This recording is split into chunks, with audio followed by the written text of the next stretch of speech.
निवडणूक लढत आहे, काय सध्याला काय परिस्थिती आहे? सध्याला शिवसेनेकडून एकनाथ शिंदे साहेबांकडून जे पक्ष आहे हे माननीय एकनाथ शिंदे साहेब, हेमंत भाऊजी पाटील, आमदार बोंडारकर साहेब यांनी खऱ्या कार्यकर्त्यांची ओळख केली आणि कट्टर हिंदूवादी जे आहे संघटना म्हणून काम करणारी शिवसेना मुळात इथं नांदेड शहरात, जुन्या नांदेड शहरात कायम राहाव यासाठी खूप चांगले निर्णय घेतलेत.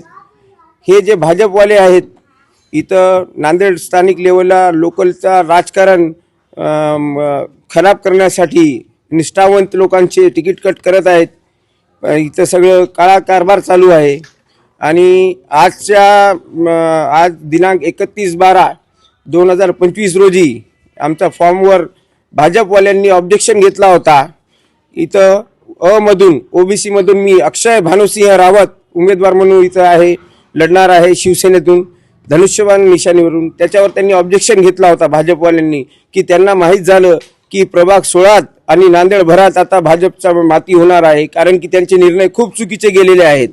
आणि हेमंत भाऊ पाटील, माननीय सन्माननीय हेमंत भाऊ पाटील यांनी आमच्यावर जे विश्वास टाकलं त्याच्यावर आम्ही खरे उतरूत आणि इथं शिंदे साहेबांचा वर्चस्व आणि जुना नांदेड गाडीपुरा प्रभाग इथं शिवसेनेचा विजय निश्चित करू. आम्ही 4 उमेदवार अक्षय भानुसिंह रावत अ मधून, ब मधून मीना गंगाभीषण कांकरजी, क मधून संगीता योगिता गजेंद्रसिंह ठाकूर आणि ड मधून दिलीप सोडीजी असा आमचा हा प्रबळ पॅनल आम्ही इथं तयार केलेला आहे. आणि हे सगळे लोक हे पैशाने नाहीत तर जनतेतून काम करणारे आहेत. आज माझे वडील 40 वर्षापासून जनतेची सेवा करत आहेत आणि यापुढेही आम्ही या लोकांची जनतेची अशी सेवा करू. आज भाजपवाल्यांची पायाखालची जमीन सरकलेली आहे. आक्षेप घेतला होता तो काय होता आणि त्याच्यावरती काय निर्णय? भाजपवाल्यांनी निष्ठावंत जे कार्यकर्ते होते जसे सोडी असतील किंवा तुमच्यासाठी, तर यांना डावलून कुणाला दिले? भाजपवाल्यांनी भानुसिंह रावत आणि दीपकसिंह सोडी माजी असताना, खूप सिनियर लीडर असताना यांचे तिकीट कापून आयात केलेले काही चिल्लर लोकांना अशी उमेदवारी दिली की त्यांना असं वाटलंय निष्ठावंत लोकांचे पैशाच्या जोरावर ते निवडून येतील. आम्ही जरी पैशाने जरी हे नसले तरी आम्ही लोकात आहे याचा विचार केला नाही. दीपूबाई सोडी 24 तास लोकांची सेवा करणारा माणूस, कांकरजी 24 तास लोकात राहणारे, गजेंद्र ठाकूर आणि माझे वडील भानुसिंह रावत सगळ्यांची सेवा करणारे लोक आम्ही लोकात आहेत. म्हणून त्यांना माहित होतं की आम्ही आलेच तर त्यांना उद्या हे होईल, म्हणून आमचे तिकीट कपात करून पैसेवाल्यांना पैशाच्या भावावर निवडून येणाऱ्यांना त्यांनी तिकीट दिलेलं आहे. आणि हेमंत भाऊ पाटील आणि बोंडारकर साहेबांनी जे आमच्यावर विश्वास टाकलेला आहे त्याच्यात आम्ही पूर्ण पात्र उतरूत आणि त्यांना जागा दाखवून देऊ.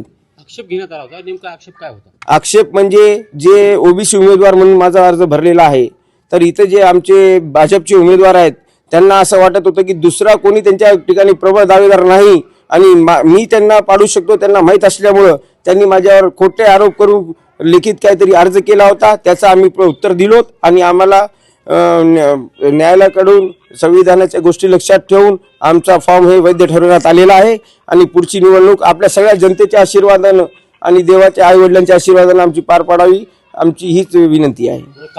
तर या विचाराचे आहोत की हे जनतेची लढाई आहे, हे काका आणि पुतण्याची लढाई नाही. जर काका पुतण्याची असली असती तर त्यानं बॉन्ड देऊन 100 रुपयाच्या बॉन्डवरती देऊन की हे खानदानचे लोक नाहीत, ते समाजाच्यातल्या आमच्या लोकांचे लेकरांचे शिक्षणाचे जे ओबीसीचे सर्टिफिकेट आहे ते रद्द करण्याचं जे काम करत आहे त्याचं उत्तर जनता नक्कीच देईल. मी द्यायला काय हे नाही. आणि काका पुतण्याची लढाई नाही, हे जनतेची सेवाची लढाई आहे. जे माणूस खानदानचा झाला नाही, समाजाचा झाला नाही, ते जनतेचं काय होईल ते जनता बिलकुल ठरवल.